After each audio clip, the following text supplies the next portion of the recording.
नमस्कार, स्वागत है आप सभी का। मेरा नाम है प्रेमपाल सिंह और आप जुड़ चुके हैं हमारे YouTube चैनल से। हमारी सीरीज स्टार्ट हुई है रेलवे एग्जाम को फोकस करते हुए। तो ये हमारा सेकंड प्रैक्टिस सेट है जिसमें हम पिछले सालों में आए हुए कुछ प्रश्नों को देखेंगे और उनको समझने की कोशिश करेंगे।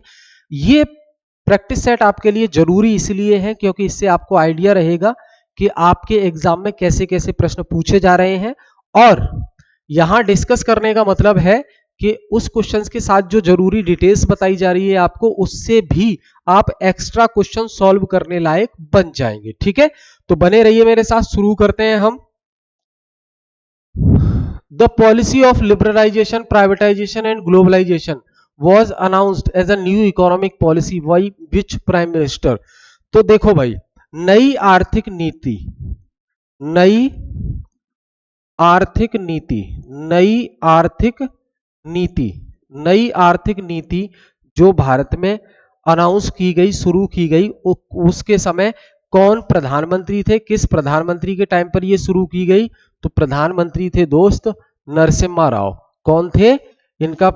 इन्हें कहते हैं पीवी नरसिम्हा राव। पीवी नरसिम्हा राव ये प्रधानमंत्री थे, ये प्रधानमंत्री थे। और दूसरे व्यक्ति जो खास व्यक्ति थे वो थे डॉक्टर मनमोहन सिंह। डॉक्टर मनमोहन सिंह ये दूसरे व्यक्ति हैं। ठीक है, अब डॉक्टर मनमोहन सिंह क्योंकि प्रधानमंत्री नहीं थे उस समय, डॉक्टर मनमोहन सिंह थे कौन? वित्त मंत्री। कौन थे? डॉक्टर मनमोहन सिंह वित्त मंत्री थे। और पीवी नरसिम्हा राव प्रधानमंत्री थे। पीवी नरसिम्हा राव कौन थे? प्रधानमंत्री थे। ठीक है, ध्यान रखेंगे, पीवी नरसिम्हा राव थे प्रधानमंत्री। यहां नई आर्थिक नीति, इसी में आपका एल, पी और जी ये सुधार हुए।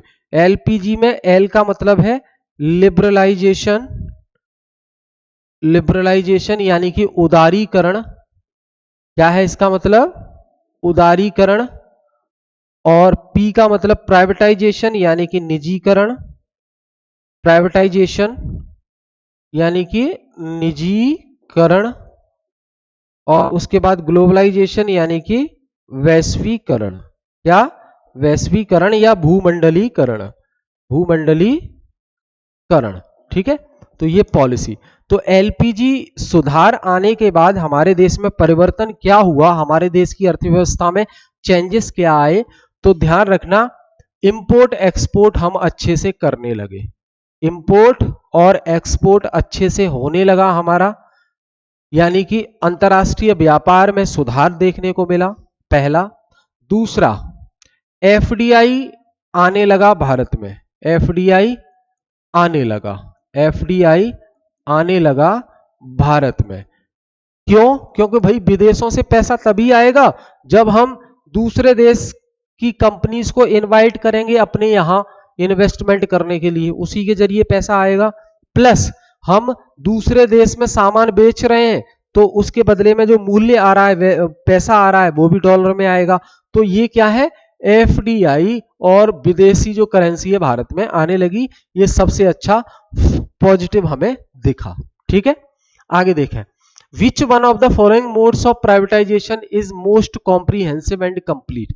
निम्नलिखित में से निजीकरण का वो कौन सा तरीका है जो एकदम परफेक्ट माना जाएगा?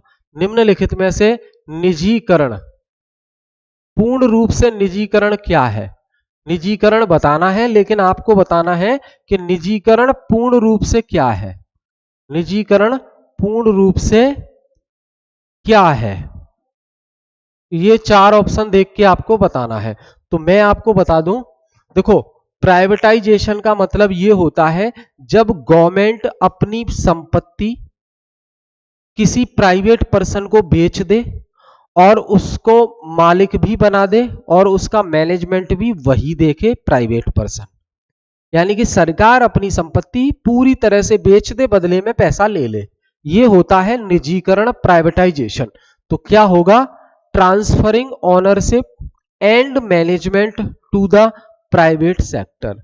यानी कि मालिकाना हक भी हम निजी व्यक्ति को दे रहे हैं, ट्रांसफर कर रहे हैं, और मैनेजमेंट यानी कि प्रबंधन करने की जो शक्ति है वो भी हम निजी व्यक्ति को दे रहे हैं, सरकार के कंट्रोल में कुछ नहीं रहा। अब सरकार को एक मोटा पैसा मिल गया और सरकार ने अपनी कंपनी बेच दी, सरकार ने अपनी संपत्ति बेच दी।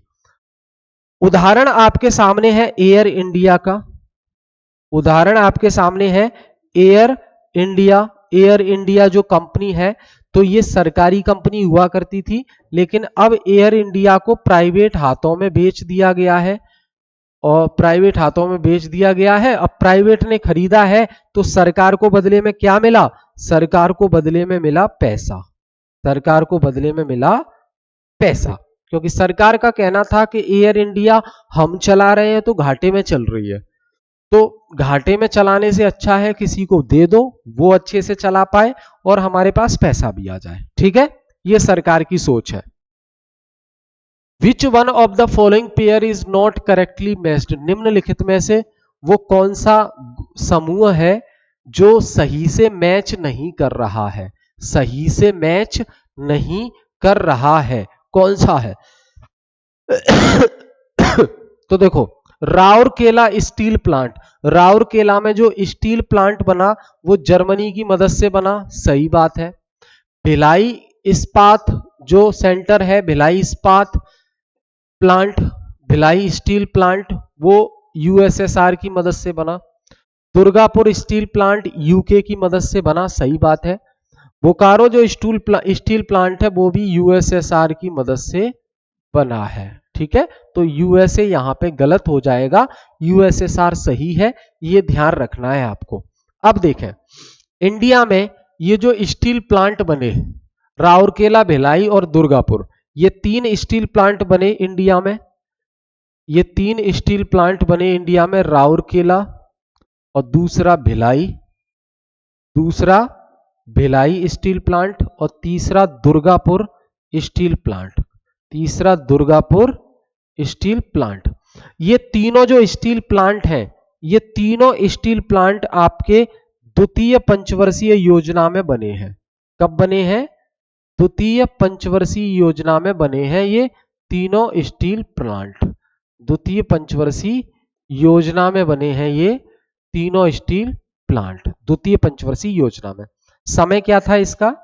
तो 1956 से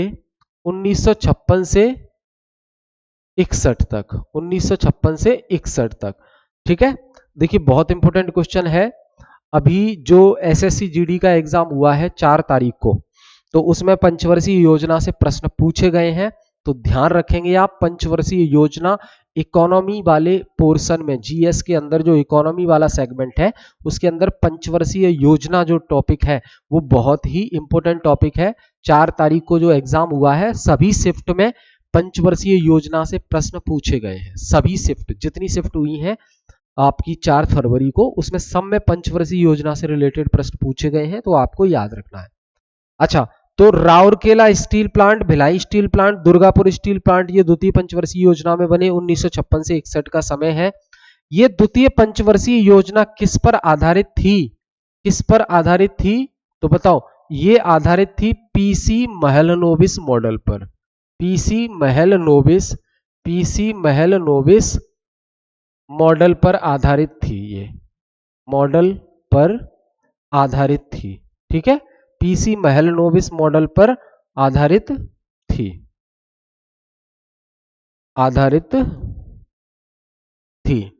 अब बात आती है द्वितीय पंचवर्षीय योजना का उद्देश्य क्या था? तो द्वितीय पंचवर्षीय योजना का उद्देश्य था भारी उद्योगों की स्थापना, भारी उद्योगों की स्थापना करना। ठीक है, ये द्वितीय पंचवर्षीय योजना का उद्देश्य था। ठीक है भाई, याद रखेंगे। आगे देखें, match list 1 list 2, choose the correct answer. सूची 1 और सूची 2 को मैच करना है और करेक्ट आंसर आपको बताना है। कौन सा प्लांट कहां कहां पर है, कौन सा प्लांट कहां कहां पर है, ये आपको बताना है। चलिए देख लेते हैं। भिलाई स्टील प्लांट छत्तीसगढ़ में है, बोकारो स्टील प्लांट झारखंड में है, Bokaro city. Durgapur steel plant west Bengal में है, पश्चिम बंगाल। और राउरकेला स्टील प्लांट उड़ीसा में है। ठीक है, तो ये ध्यान रखना है, बी आंसर करेक्ट आंसर हो जाएगा, बी आंसर करेक्ट आंसर हो जाएगा। आगे, in India service sector include, Bharat में सेवा क्षेत्र में क्या क्या चीजें आती हैं।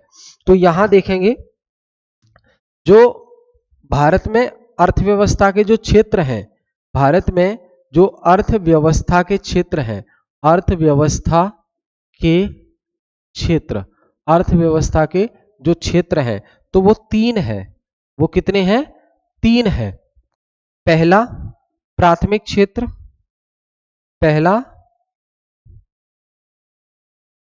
प्राथमिक क्षेत्र, और दूसरा द्वितीयक क्षेत्र, और तीसरा सेवा क्षेत्र। इन तीनों से मिलकर भारत की जीडीपी बनती है। ठीक है, तो प्राथमिक क्षेत्र कृषि से संबंधित है, कृषि, और द्वितीयक क्षेत्र उद्योग, और सेवा क्षेत्र में तो सेवा क्षेत्र वाले ही चीजें आएंगी, जैसे कि बैंक, हॉस्पिटल, है ना, एजुकेशन इंस्टीट्यूशन, ये सब आ जाएंगे, ट्रांसपोर्ट कम्युनिकेशन। तो माइनिंग और क्वेरिंग ये कृषि से संबंधित है, तो ये प्राथमिक में आएगा। हमें सर्विस का बताना है, सेवा क्षेत्र का। ट्रांसपोर्ट एंड कम्युनिकेशन ये सेवा में आएंगे, सेवा क्षेत्र में। होटल्स भी सेवा क्षेत्र में आएंगे। फॉरेस्ट्री और फिशिंग, मछली पालन, ये कृषि में आ जाएगा, यानी कि प्राथमिक क्षेत्र में आ जाएगा। तो दूसरा और तीसरा ही सेवा क्षेत्र में आएगा, इनमें से दूसरा और तीसरा ही सेवा क्षेत्र में आएगा। तो बी आंसर हो जाएगा। Only second and third are correct, only second and third are correct. अब the right to vote in India is a, Bharat में वोट देने का अधिकार कौन सा अधिकार है? भारत में वोट देने का अधिकार कौन सा अधिकार है? क्या ये मौलिक अधिकार है, क्या ये संवैधानिक अधिकार है, या प्राकृतिक अधिकार है, या कानूनी अधिकार है? तो ध्यान रखेंगे, भारत में वोट देने का जो अधिकार है वो कानूनी अधिकार है, न तो ये मौलिक अधिकार है, न प्राकृतिक अधिकार है, न संवैधानिक अधिकार है। ठीक है, न संवैधानिक अधिकार है। तो ध्यान रखेंगे, माननीय सुप्रीम कोर्ट ने 2009 में एक केस पर यह फैसला सुनाया था, कुलदीप नायर का केस था वो, कुलदीप नायर, कुलदीप नायर केस, कुलदीप नायर केस 2009 का है, 2009 का। इस केस में सुप्रीम कोर्ट ने फैसला सुनाया कि जो राइट टू वोट है, जो राइट टू वोट है, राइट टू वोट, ये क्या है? ये आपका लीगल राइट है। क्या है? लीगल राइट, यानी कि कानूनी अधिकार है। ये क्या है भाई? लीगल राइट, यानी कि कानूनी अधिकार है। तो आपको ये याद रखना है, राइट टू वोट एक कानूनी अधिकार है। The Dinesh Goswami committee was concerned with, Dinesh Goswami समिति का संबंध किससे है? दिनेश गोस्वामी समिति का संबंध किससे है भाई? बताओ, जल्दी से बताओ, दिनेश गोस्वामी समिति का संबंध किससे है? तो देखो भाई, दिनेश गोस्वामी समिति का संबंध है चुनावी सुधार, चुनावी सुधार से संबंधित है दिनेश गोस्वामी समिति। किससे संबंधित है? चुनावी सुधार से संबंधित है। किससे? चुनावी सुधार से संबंधित है। लोकसभा में जो फंडिंग आती है उससे रिलेटेड इन्होंने रिकमेंडेशन दिए हैं, दिनेश गोस्वामी कमेटी। ध्यान रखेंगे आप, ठीक है, भूलेंगे नहीं। मैं लिस्ट 1 और लिस्ट 2 दी हुई है और मैच करना है आपको और करेक्ट आंसर बताना है। लिस्ट 1 और लिस्ट 2 दी है, मैच करना है आपको और करेक्ट आंसर बताना है। वास्को डिगामा कहां का था? क्रिस्टोफर कोलंबस कहां का था? कैप्टन कुक कहां का था? और तस्मन कहां का था? 23rd, question number 23rd। तो देखो भाई, वास्को डिगामा तो पुर्तगाल का था, क्रिस्टोफर कोलंबस स्पेन का था, कैप्टन कुक ग्रेट ब्रिटेन का था, तस्मन हॉलैंड का था। तो आंसर हो जाएगा बी। क्या होगा? आंसर होगा बी। ठीक है, वास्को डिगामा आपको पता ही है, यूरोप से आने वाला प्रथम नागरिक था, प्रथम व्यापारी था ये, पुर्तगाली था ये, वास्को डिगामा, पुर्तगाली था वास्को डिगामा। ठीक है, ये 1498 में भारत आता है और व्यापार के मकसद से आता है। ठीक है, ध्यान रखेंगे। अगला प्रश्न है, who were the first European to come to India for trade. तो भारत में सबसे पहले व्यापार करने के मकसद से कौन से यूरोपियन आए थे? तो पुर्तगाली पहले थे। कौन थे?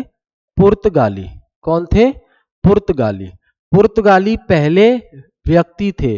पुर्तगाली पहले व्यक्ति थे जो भारत में व्यापार के लिए आए थे। अब पुर्तगालियों की तरफ से वास्को डी गामा आता है। पुर्तगालियों की तरफ से वास्को डी गामा आता है ना? कब आता है? तो मई 1498 को आता है। कहाँ उतरता है? कालीकट के बंदरगाह पर उतरता है। कालीकट बंदरगाह पर, केरल में, है ना? और उस समय यहाँ का राजा हुआ करता था जमोरिन। जमोरिन, तो जमोरिन ने उसका खूब सारा स्वागत किया। ठीक है, ध्यान रखेंगे। तो पुर्तगीज आंसर करेक्ट आंसर हो जाएगा। पुर्तगीज आंसर जो है करेक्ट आंसर हो जाएगा, ये ध्यान रखना है आपको। आगे, between which two mountain ranges is the valley of Kashmir situated. किन दो माउंटेन्स के बीच में, किन दो माउंटेन रेंजेस के बीच में कश्मीर की घाटी जो है जुड़ी हुई है? किन दो माउंटेन्स के बीच में कश्मीर की घाटी जुड़ी हुई है? बताओ भाई, जल्दी से बता दो कमेंट करके। किन दो माउंटेन रेंजेस के बीच में कश्मीर की घाटी स्थित है? 25वां प्रश्न आपके सामने। तो देखो भाई, ग्रेट हिमालय और पीर पंजाल के बीच में कश्मीर की घाटी सिचुएटेड है। ये देखो, एक तरफ है पीर पंजाल, एक तरफ है पीर पंजाल और दूसरी तरफ है ग्रेट हिमालयन। एक तरफ है पीर पंजाल और दूसरी तरफ है ग्रेट हिमालयन। तो इन दोनों के बीच में ही कश्मीर की जो वैली है, कश्मीर घाटी है, वो अवस्थित है। ठीक है भाई। Which of the following is the highest peak in southern south India. South India में सबसे हाईएस्ट चोटी कौन सी है? अनाईमुड़ी, डेडोबाटा, अमरकंटक, महेंद्रगिरी। 26वां प्रश्न, जल्दी से बता। तो साउथ इंडिया की सबसे ऊंची चोटी आपकी है अनाईमुड़ी। कौन सी है? ये अनाईमुड़ी साउथ इंडिया की सबसे ऊंची चोटी है, ध्यान रखेंगे। ठीक है, यहां देखो, दादा बेटा जो चोटी है वो 2637 मीटर की है, अमरकंटक 1065 की और महेंद्रगिरी 1501 की, लेकिन ये अनाईमुड़ी 2695 मीटर की है। ठीक है, ध्यान रखेंगे। Which one of the following lies at the junction of Karnataka, Kerala and Tamil Nadu. Karnataka, Kerala और तमिलनाडु के जंक्शन पर, जहां तमिलनाडु, कर्नाटक और केरल मिलते हैं, तो इस जंक्शन पर कौन सी चीज है? कौन सी चीज है? अनामलाई की हिल है, पालिनी, नीलगिरी या नंदी हिल्स। तो नीलगिरी की पहाड़ियां हैं।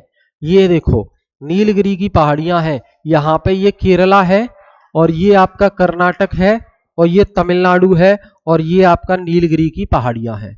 ये आपकी नीलगिरी की पहाड़ियां हैं। ठीक है, ध्यान रखेंगे। The process of globalisation refers to. Globalisation की प्रक्रिया क्या होती है? Introduction of single currency in the world, dismantling barriers in international trade, creation of global trade blocs. तो देखो भाई, एक देश का दूसरे देश के साथ व्यापार करने में जो बाधाएं आ रही हैं, वो उन बाधाओं को खत्म करना ही क्या होता है? ग्लोबलाइजेशन। मान लो ये भारत है, मान लो ये भारत है और ये है चीन। तो भारत चीन के बीच में जो व्यापार हो रहा है, भारत चीन के बीच में जो व्यापार हो रहा है, इसमें जो रुकावटें आ रही हैं, इसमें जो रुकावटें आ रही हैं, इनको खत्म करना, इनको खत्म करना, इसे ही कहते हैं ग्लोबलाइजेशन। क्योंकि ग्लोबलाइजेशन का मतलब है कि ट्रेड में नो बैरियर, व्यापार में कोई रुकावट नहीं होगी। Whole world is a global village, पूरा विश्व एक गांव है, हर देश एक दूसरे से जुड़ा हुआ है, इसे ही कहते हैं ग्लोबलाइजेशन, वैश्वीकरण, भूमंडलीकरण। कोई बाउंड्री नहीं है। तो ध्यान रखना, ट्रेड में कोई बैरियर नहीं है, कोई रुकावटें आती हैं तो उनको खत्म कर दो। अंतरराष्ट्रीय व्यापार में बाधाओं को दूर करना, यह ग्लोबलाइजेशन कहलाता है। ग्लोबलाइजेशन की प्रक्रिया इसे ही कहते हैं। ठीक है। Recently which state has introduced pink alarm system. Women safety के लिए, महिला सुरक्षा के लिए किस राज्य ने हाल ही में पिंक अलार्म सिस्टम लॉन्च किया है? किस राज्य ने हाल ही में पिंक अलार्म सिस्टम लॉन्च किया है? मध्य प्रदेश में लॉन्च किया है। महाराष्ट्र में एक घटना हुई थी डॉक्टर के साथ, है ना, तो ये एग्जाम्पल है और उसके बाद ये एक्शन लेने चाहिए, हर किसी को लेने चाहिए, पहले ही ले लेने चाहिए जिससे किसी महिला की जान खतरे में ना हो, किसी महिला की जान खतरे में ना हो, ये एक्शन पहले ही ले लेने चाहिए। ठीक है, चलो। In India foreign investment promotion board now works under, देखो भारत में एक बोर्ड है, क्या है? FIPB, FIPB यानी कि विदेशी निवेश संवर्धन बोर्ड, विदेशी निवेश संवर्धन बोर्ड। तो आपसे प्रश्न पूछा गया है कि ये जो FIPB बोर्ड है ये किस मंत्रालय के अधीन काम करता है? तो ये मिनिस्ट्री ऑफ फाइनेंस के अंदर काम करता है। किसके अंडर में? मिनिस्ट्री ऑफ फाइनेंस के अंडर में ये काम करता है, मिनिस्ट्री ऑफ फाइनेंस के अधीन रहकर ये काम करता है। अब इसका काम क्या है? इसका काम क्या है? तो प्रत्यक्ष विदेशी निवेश को, प्रत्यक्ष विदेशी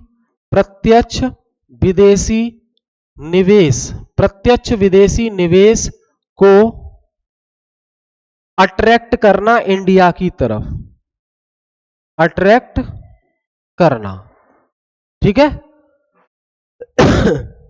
प्रत्यक्ष विदेशी निवेश यानी कि FDI को भारत में लाने के लिए प्रयास करना, दूसरे देशों से FDI भारत में ज्यादा से ज्यादा आ सके उसकी जिम्मेदारी है, उसके लिए ये काम करता है foreign investment promotion board, foreign investment promotion board. और किस मंत्रालय के अधीन काम करता है? तो ये मिनिस्ट्री ऑफ फाइनेंस के अधीन काम करता है। किसके अधीन?